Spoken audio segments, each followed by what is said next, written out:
I am in shock. I am in shock. The Indiana Fever just beat the Aces. The first win for the Indiana Fever against the Las Vegas Aces since I was 22 years old. Aces MVP to refs, Fever's MVP and Alyssa Smith. You're not wrong. You're not wrong. The Las Vegas Aces, the team that was supposed to be the unstoppable dynasty, were just embarrassed in front of the entire basketball world. A 27-point blowout? Check. Aya Wilson receiving special treatment from the referees, and it's still not being enough? Check.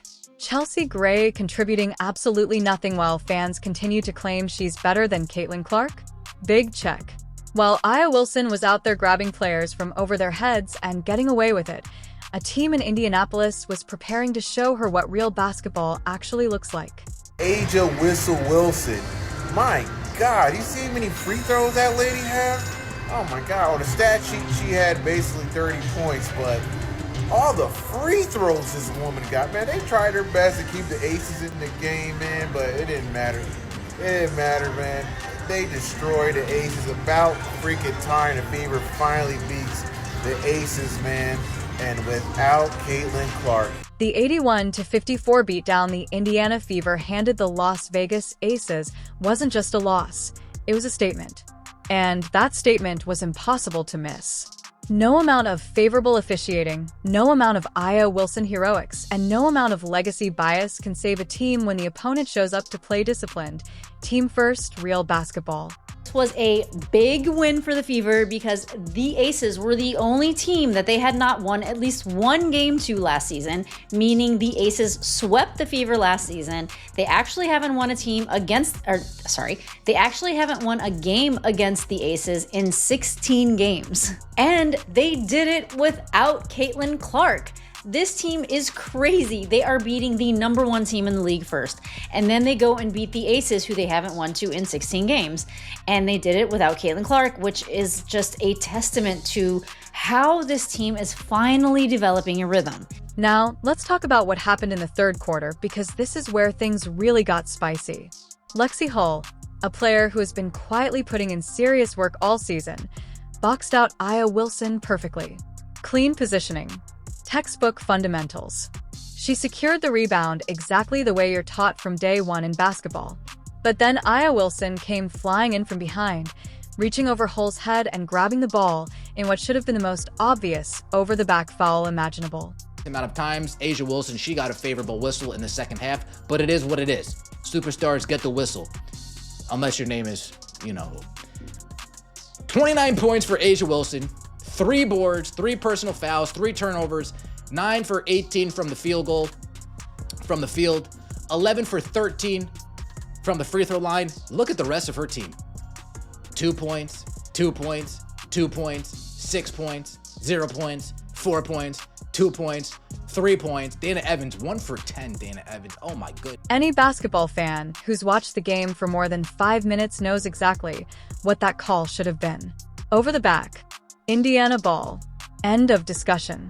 But instead, the referees called a jump ball. A jump ball, as if Wilson and Hull were somehow in equal position, even though one player was clearly fouled from behind while securing a clean rebound. I don't know about frustrations boiling over as more to just like making a point. Well, Caitlin says she got me though, so. One more than that. She just got a bonus. And by bonus, she was meaning the Commissioner's Cup bonus, which was $49 or $43,000 per player, because the prize pool was $500,000. And apparently, Steph White just was pissed about the officiating. I don't know if it was Aja Wilson's whistle or what, but even the broadcasters were stunned.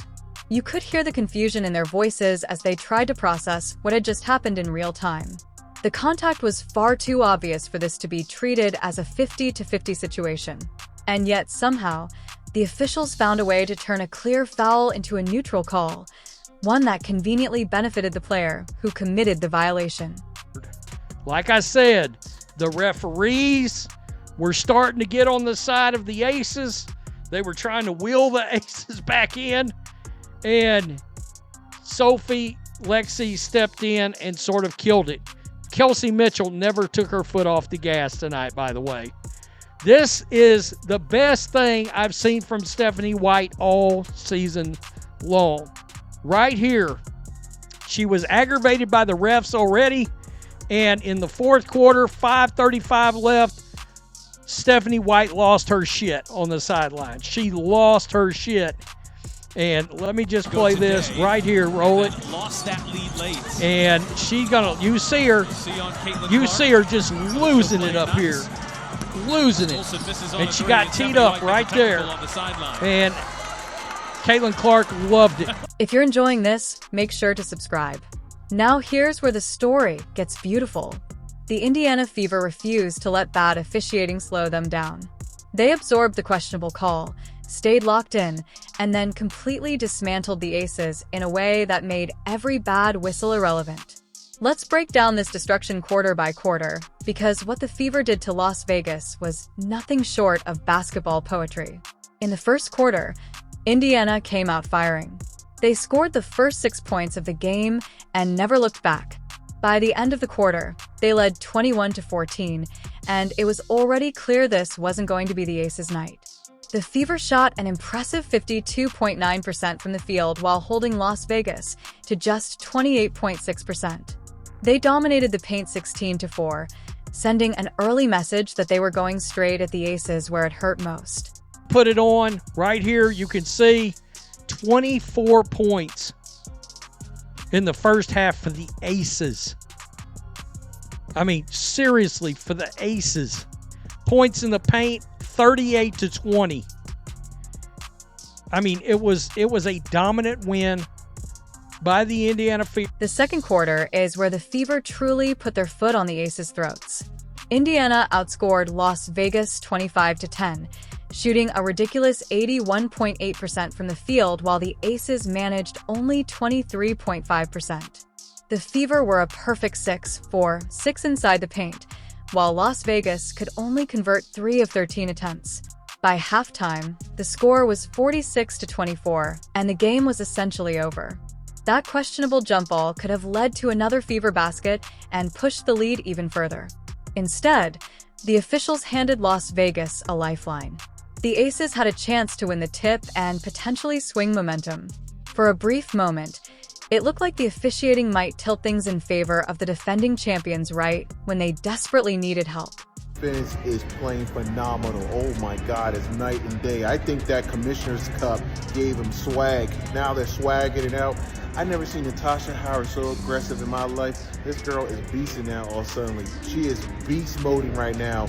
And Timpson, the rookie, getting block shots, getting steals. Leah Boston is just murking, destroying Aja Wilson. I got a Wilson. I got a nickname for Aja Wilson, guys. You know what it is? Whistle Wilson. Because this lady's always getting whistles. She's the person with the special whistle, guys. Every freaking time. And then she goes to the free throw line. Freaking free throw merchant.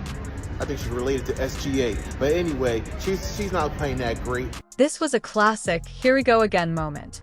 Every player, coach, and fan in the building knew exactly what they had just seen. Lexi Hull did everything right and still wasn't rewarded. That kind of missed call can shake a young team, especially when facing a marquee opponent like the Aces. For Las Vegas, it was a chance to catch their breath. They were down big, struggling offensively, and suddenly the referees handed them a 50-50 ball they didn't deserve. But it didn't matter. The Fever responded, and the lead ballooned to 68-47 heading into the fourth quarter. The final period was pure domination. The Aces scored just 7 points in the entire quarter. 7 points. That's not competitive basketball. That's a complete collapse. The final score of 81-54 doesn't even fully capture how thoroughly Indiana dismantled what was supposed to be a championship-caliber team. Aces tried to put a little run together to start the third quarter, and Sophie Cunningham and Lexi Hull shut that shit down. They shut it down by hitting some big shots. All right, that steal led to the only 2 points that Sophie Cunningham had, but it was big. So right here, let's start Aaliyah Boston right here. That's Sydney Colson to Boston. She going to drive into the lane. And I've got to tell you, she gave Asia Wilson all she could handle. Now, let's put Aya Wilson's performance into proper context, because the numbers tell a fascinating story. She finished with 29 points on 9 of 18 shooting, going 11 of 13 from the free throw line. On paper, those look like solid numbers. She got to the line 13 times, only 4 fewer than the entire Indiana Fever team combined. She received a favorable whistle all night, including that questionable jump ball call. But here's the brutal reality.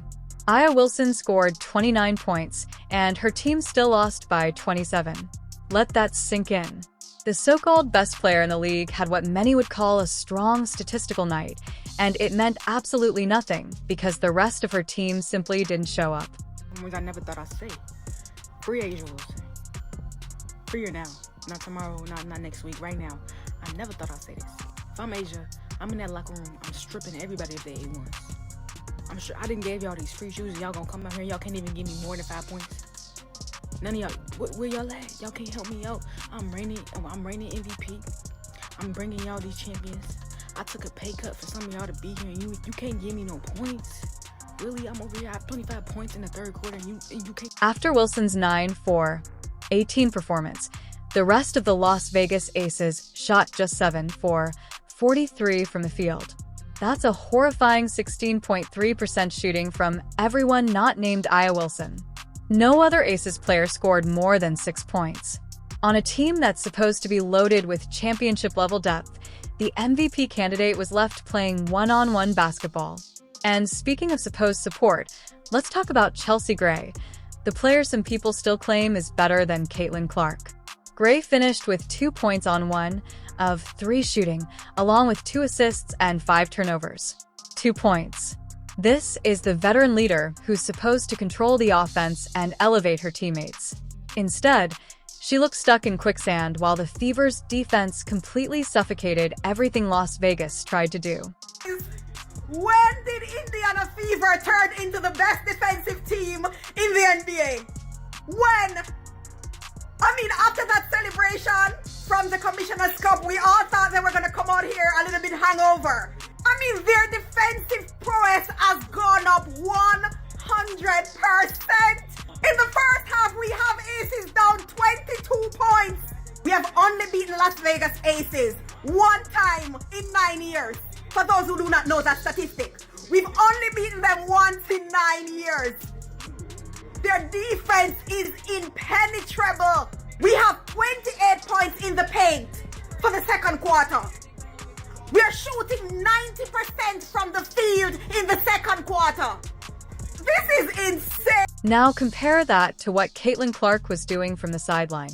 While Chelsea Gray struggled to produce just 2 points on the court, Clark was actively lifting her teammates, bringing energy, and serving as a vocal leader despite being injured. The cameras caught her multiple times fired up on the bench, celebrating every big moment and keeping the team locked in. That is real leadership, the kind that influences winning even when you aren't filling up the stat sheet. What the Fever accomplished without their superstar was a true masterclass in team basketball. Kelsey Mitchell led the charge with 25 points and 6 assists. Aaliyah Boston added 20 points and 7 rebounds. Natasha Howard, the Commissioner's Cup MVP, chipped in 11 points and 10 boards. This was balanced scoring, selfless play, and championship-level execution across the board.